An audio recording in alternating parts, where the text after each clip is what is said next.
Le premier Commodore 64 que j'ai remis en marche, il y a des problèmes de touches récalcitrantes. Je vais tenter d'y remédier. Et je ferai aussi du nettoyage et même de l'impression 3D. Pourquoi pas?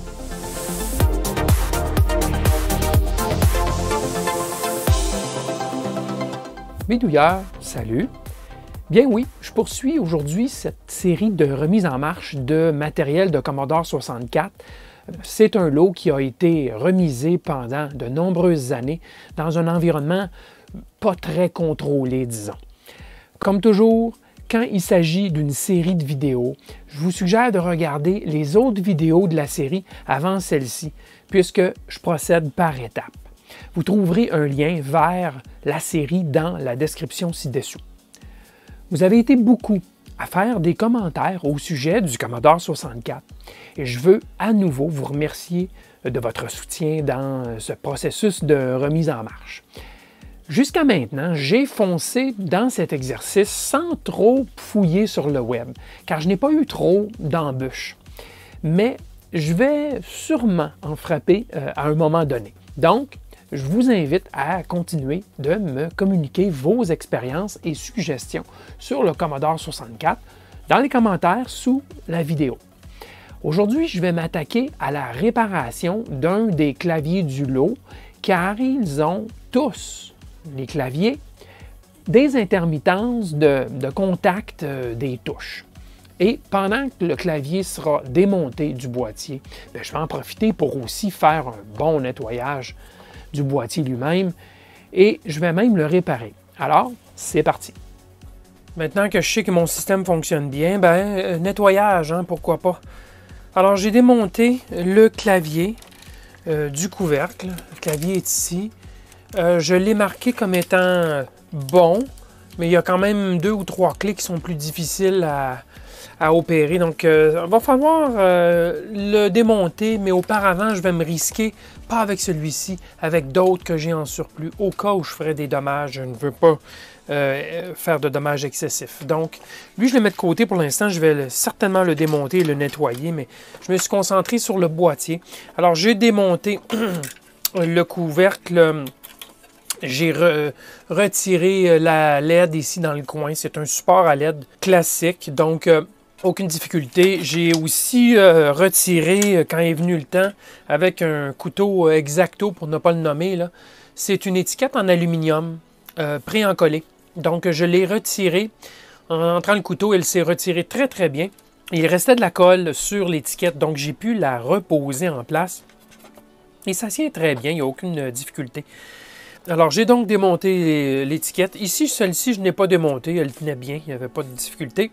Et j'ai lavé le tout à grande eau avec une brosse de plastique, du savon à vaisselle, du Windex, de l'alcool à friction, les éponges magiques pour frotter, enlever certaines des traces.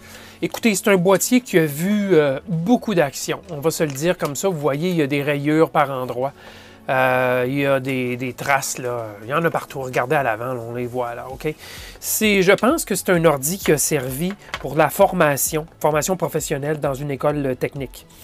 Donc, qui a fonctionné longtemps et souvent. Et c'est probablement pour ça que le boîtier est devenu très jaune. Là, il se dégage beaucoup de chaleur à l'intérieur. Et donc, le boîtier, étant constamment chauffé, finit par changer de couleur. Donc, il n'y a pas juste le soleil qui fait cet effet-là. La chaleur constante et intense peut aussi changer la couleur des plastiques. Alors, j'ai fait ce que je considère être un très bon nettoyage. Vraiment, dans les circonstances, là, ça va me satisfaire. Ça me semble bien correct. Le dessous n'était pas aussi sale, donc je n'ai pas eu besoin de le passer à l'eau. Je n'ai pas démonté non plus la plaquette de circuit imprimé de la partie inférieure. Donc, c'est bien. Pour enlever le clavier, bien, il y avait 8 vis à démonter, tout simplement. Le clavier s'est retiré sans difficulté. Alors ça, c'est la partie esthétique. Vous voyez l'intérieur, il y a une petite fine couche de poussière, mais ce n'est pas suffisant pour justifier de passer le tout à l'eau ou même le nettoyer de quelque façon que ce soit. Ce n'est pas assez sale.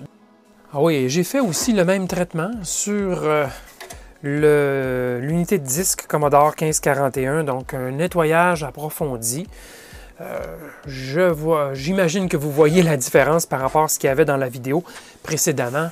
Il y avait énormément il y avait quelque chose qui avait coulé à l'arrière et c'était vraiment sale, plein d'adhésifs, d'autocollants. Bien sûr, il reste quand même la différence de couleur avec et sans autocollant. Bien, on voit le jaunissement, sans aucun doute, là, de la surface. Mais ce sont des kilomètres mieux que c'était auparavant. Donc, on peut dire que c'est propre. Et aussi, l'ordinateur lui-même est propre, bien que jauni un peu. Il faudra voir un jour si je me décide à reblanchir, c'est-à-dire faire un traitement de rétro bright, qui appelle en anglais, donc de rétro-blanchiment. Donc, essayer de ramener la couleur d'origine, et ça se fait avec des rayons ultraviolets.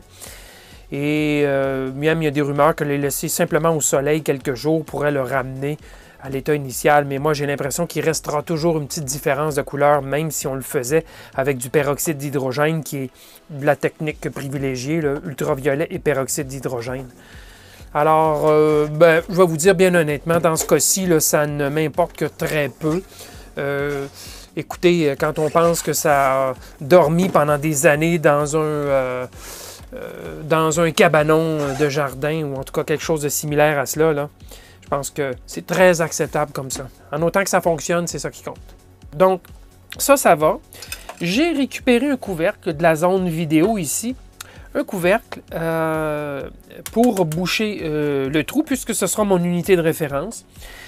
J'y ai appliqué de la pâte thermique, puisqu'il y a un petit onglet. Je ne vais pas le démonter puisque j'ai appliqué la pâte, là, mais il y a un petit onglet qui vient toucher sur le VIC 2, le circuit intégré ici à l'intérieur, pour transférer la chaleur sur le boîtier métallique. Donc, c'est bien pensé, parce que je vous l'avais dit dans la première vidéo, dans les premières, que c'était, ça chauffait quand même passablement cette puce. Donc, ils ont pensé à une dissipation de chaleur. Alors ça, c'est très bien. Alors, un petit peu de pâte thermique et le tour est joué. Alors voilà, l'ordi ici, moi, je le considère comme terminé. Je n'y toucherai plus du point de vue de l'électronique, puisque cette carte mère fonctionne bien. Ce n'est pas la plus vieille génération non plus, donc ça sera mon unité de référence. Et bien, je vais m'attarder maintenant au clavier, voir qu'est-ce qu'on peut faire pour... Parce que je vous dis, je n'ai pas fait de recherche sur le fonctionnement du clavier, démonter le clavier et ainsi de suite. Ça va être un peu une découverte. Et lorsque j'aurai retiré toutes ces vis, ben, on pourra voir comment c'est monté à l'intérieur. Mon petit doigt me dit que ça va nécessiter peut-être un kit rétrofit ou quelque chose du genre. J'aimerais bien que ce soit juste un nettoyage à l'alcool, mais peut-être que c'est de l'usure. Alors, je ne touche pas à celui-ci. Je vais en prendre un autre dans mon lot des autres claviers. Et on va voir ce qu'on peut faire. On va le démonter pour voir comment c'est monté à l'intérieur et s'il y a de quoi que ce soit à faire. Alors, allons-y. Alors, voici mon clavier sacrificiel, si je peux l'appeler ainsi. C'est un des claviers dans le lot là, qui me semble en condition acceptable. Il n'est pas tout à fait propre. On voit de l'usure, il y a des égratignures par endroits. Alors, peut-être que ça deviendra mon clavier final, mais une chose est certaine, les clés, c'est-à-dire les boutons, on peut les remplacer.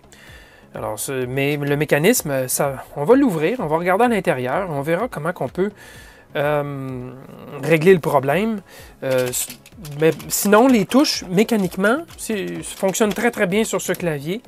Donc, c'est un bon candidat. Alors, les 14 000 vis, elles sont ici et je me lance sans tarder en espérant que je ne ferai pas de gaffe. Il y a deux petits fils ici que je dois dessouder avant de pouvoir enlever le couvercle, ce que je vais faire à l'instant, et je vais dévisser. Alors, c'est parti.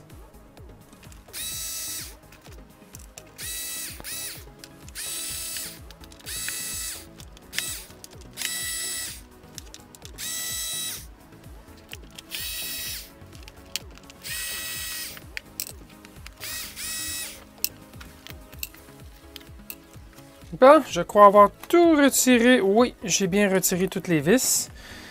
C'est là le moment de vérité. On va voir comment ce clavier fonctionne. OK. Alors, ce sont des clés qui viennent faire des contacts sur la surface. Il n'y a pas de bulle en tant que telle ou quoi que ce soit. Ce sont donc des contacts imprimés sur la plaquette. Et ce sont les clés qui viennent individuellement faire des contacts. Il y a donc une zone ici, la zone noire, juste ici, qui vient s'appuyer sur le clavier. Alors, est-ce que c'est uniquement de nettoyer avec un linge pour voir si ça va se remettre à fonctionner comme il faut? Je ne sais pas. Je vous avoue ne pas être certain. Voyez-vous? Alors, c'est la partie centrale de chaque clé, la partie noire juste ici, qui vient faire un court-circuit sur les deux contacts, sur la plaquette, là, les deux contacts de chaque clé. Vous les voyez ici. Ça vient faire un petit pont. Et donc, envoyer la commande. OK, alors, ce que je vais faire, c'est que je vais tenter de nettoyer parce que les clés sont en bon état. Le mécanisme fausse. Et c'est bon, tout semble bien correct. Alors, je vais prendre de l'alcool à friction et espérer qu'en nettoyant correctement la surface ici et en nettoyant chaque clé, que ça va restaurer le fonctionnement. Alors, ça sera quand même assez facile à vérifier. On n'aura qu'à mettre quelques vis juste pour l'essayer rapidement. Alors, je me lance. OK, alors, j'ai pris de l'alcool isopropylique, c'est 99%, et j'ai nettoyé les petits contacts. Comme je vous expliquais, ici, au bout des clés, ce sont des petits contacts en caoutchouc conducteur, donc du carbone dedans. Là. Et je vais vous dire, là, je n'ai vu aucune saleté, aucun noir se transférer sur les cotons-tiges. Donc, à mon avis, là, les contacts ici en carbone sont corrects. Je ne crois pas qu'il y a de difficulté avec ceux-là. Rien ne s'est transféré. Par contre, j'ai noté en regardant, comme ça, en faisant briller et regardant avec la lumière de côté, j'ai remarqué que la plupart des contacts qui sont, en passant, plaqués or assez épais, la plupart de ces contacts n'étaient plus brillants. Il y avait comme un film qui rendait la brillance opaque. Donc, c'est peut-être ça le problème. Alors, ce que j'ai fait, et on verra, on saura si c'était ça le problème, de l'oxydation. J'ai pris du Brasso et j'ai très légèrement frotté pour enlever le film à la surface de l'or. C'est un nettoyeur de métal qui a un peu de pierre d'émery dedans, ou de la pierre ponce, ou peu importe, là, de la pierre très très fine. Et j'ai juste frotté un petit peu, là, aller-retour 2-3 fois. Il n'y a absolument rien qui s'est transféré, ou pratiquement rien sur le linge. Il ne faut pas croire que j'ai enlevé l'or. Hein. L'or et tout là, encore, on le voit bien, c'est bien doré. Mais ça a quand même enlevé cette espèce de film qui était à la surface. Je vais aller vraiment, vraiment doucement et j'ai passé ça au savon à vaisselle avec de l'eau courante. J'ai évidemment protégé le connecteur. Je n'ai pas envoyé d'eau dessus. Et j'ai tout asséché. Et là, bien, je vais remonter le clavier, mettre quelques vis et on vérifiera si c'est ça le trouble. Tiens. Surprise, surprise. Il y a deux versions de clavier. Il y a une version plaqué or, qui est la version 4021A, et une version recouverte de carbone conducteur 4021B. Et en jugeant la date, là, à mon avis, c'est 1983, mois numéro 8. 1984, mois numéro 3. Donc, dans ces 7, 8, 9 mois, ils ont fait réduction de coûts, nouvelle version. L'or, ça coûte cher. Ils ont plutôt opté pour mettre du carbone, mais j'ai fait le nettoyage de cette surface et des clés et ça ne revient pas comme il faut. La connexion est toujours mauvaise ou intermittente. C'est le clavier d'origine, ça, quand j'ai commencé mes premiers essais dans les premières vidéos. Et même si j'ai nettoyé la surface de carbone, ça ne revient pas comme il faut, tandis que la version or, elle, une fois nettoyée, c'est champion, tout revient très bien. Alors, je vais définitivement adopter la plaquette version or pour mon clavier. Et ceux-ci, bien, c'est fonctionnel, mais il n'y a pas d'amélioration par la suite. Là. Réduction de coûts, ce n'est pas surprenant quand on fabrique quelque chose par million, qu'on cherche vraiment à économiser. Chaque sou, chaque centime compte. Alors, j'ai branché le clavier sur son connecteur. Je vous rappelle que ce n'est pas le clavier d'origine, c'est un deuxième clavier sur lequel j'ai travaillé.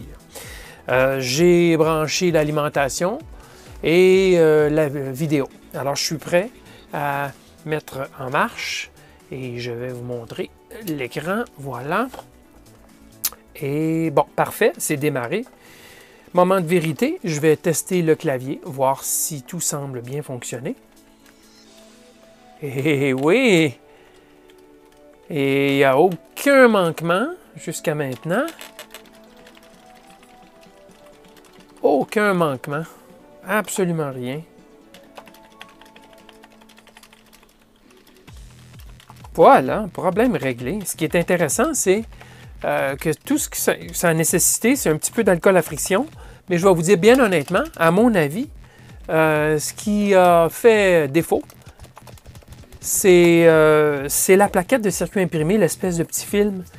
Et grâce au braceau, j'ai pu éliminer cette espèce d'oxydation qu'il y avait sur l'or. Croyez-le ou non, c'était sûrement pas de l'oxydation. L'or, c'est difficile à oxyder, mais en tout cas, il y avait un dépôt quelconque. Peut-être des vapeurs de plastique qui se sont déposées sur les contacts avec les années, dû à la chaleur. Et là, ben, tout est absolument fonctionnel, aucun manquement. Ben, c'est merveilleux. Alors, je sais comment je vais pouvoir restaurer probablement l'autre clavier aussi, celui d'origine. Alors, je verrai lesquels, parmi les 5 ou 6, lequel je vais garder. Mais c'est la recette pour ramener complètement, et oui, tout semble très bien fonctionner, ramener complètement le clavier. Alors voilà, problème de clavier. Next! Une des faiblesses du boîtier du Commodore 64, c'est le système de verrou, le système d'accrochage de la partie supérieure à la partie inférieure. C'est une griffe, bien sûr, qui rentre dans une fente de la partie opposée. Malheureusement, cette griffe, avec les années, là, le plastique change un petit peu de consistance et ça se casse. Alors, vous avez un exemple ici sur le seul boîtier que j'ai. J'en ai cassé une griffe. Donc, ça a cassé, tout simplement. Donc, malheureusement, c'est le seul moyen d'accrocher la partie supérieure à la partie inférieure. Il y a des vis à l'avant, ici, mais à l'arrière, il n'y a pas de vis. Alors, il faut restaurer ces griffes. Et une solution, c'est de s'imprimer une pièce. Et c'est pas moi qui l'ai conçu, là, on trouve ça sur le web. Et on peut venir coller la pièce ici par-dessus, en s'assurant bien sûr d'avoir au préalable limé la surface de l'ancienne griffe, là. Et on peut venir coller l'ensemble par-dessus comme ceci. Et lorsqu'on regarde le résultat de l'ancienne griffe et de la nouvelle, ça nous donne essentiellement la même chose, là. On a le même résultat. Donc, je vais coller. J'en ai deux. J'en ai imprimé deux. Je vais les coller ici. C'est de l'ABS, le boîtier, hein. Donc, je vais utiliser de la colle à ABS. Je ne sais pas comment ça va réagir sur le PLA. C'est à essayer. Je vais utiliser de la colle à tuyau ABS, tout simplement, parce que apparemment, utiliser de la colle au cyanoacrylate, ça ne fonctionne pas bien. Ça ne tient pas. Alors, soit de l'époxy, mais moi, j'ai pensé de la colle ABS, étant donné que c'est de l'ABS. Je vais appliquer légèrement un peu de colle et on verra le résultat. Alors, voilà la colle que je vais utiliser, ainsi qu'un pinceau à colle, pinceau jetable, bien sûr. Alors, je vais en faire un onglet, on verra le résultat. Mais au préalable, je vais poncer la surface un peu pour être certain qu'il y a de l'emprise. Alors, j'ai aussi poncé la surface de l'onglet que je colle. Il va me manquer de colle ici. Voilà. Essayez de faire vite. Une colle qui, on doit dire, là, dissout le plastique, en tout cas dissout l'ABS. Donc, j'espère que ça va bien fonctionner. Ah oui, ça semble prendre. Positionner. Peser. On le laisse en place. Ouais, ça me semble très bien. Voilà. Résultat très, très solide. ça ne lâchera pas, garanti. La solution de la colle ABS et l'impression 3D de ces petits onglets à ajouter. L'ancien, le nouveau. Il y a quelque chose que je pourrais tenter, c'est de poncer, mais très légèrement, les contacts en carbone sur la plaque PCB du clavier version carbone. Car juste un nettoyage à l'isopropanol, ça n'a pas suffi pour restaurer la conduction. Les contacts sur les poussoirs à ressort, sur les clés donc, ceux-là, ils sont bien corrects, ils sont bons. Mais c'est ceux sur le PCB qui causent l'intermittence. Si vous savez comment restaurer des contacts de ce genre en carbone, faites-nous en part dans les commentaires. En passant, je fournis un lien vers le modèle d'impression 3D du fameux onglet de remplacement pour le boîtier, ça aussi dans la description en dessous. Dans les prochaines vidéos, je vais faire une mise à niveau de l'alimentation externe Commodore, car l'alimentation d'origine a mauvaise réputation, si on peut dire, en ce qui a trait à sa fiabilité de la sortie plus 5 volts. Et une défaillance signifierait « paf! Bye bye la carte mère ». Donc, je vous invite à demeurer à l'écoute de ma chaîne Électrobidouilleur et abonnez-vous aussi si ce n'est pas déjà fait et activez la cloche de notification.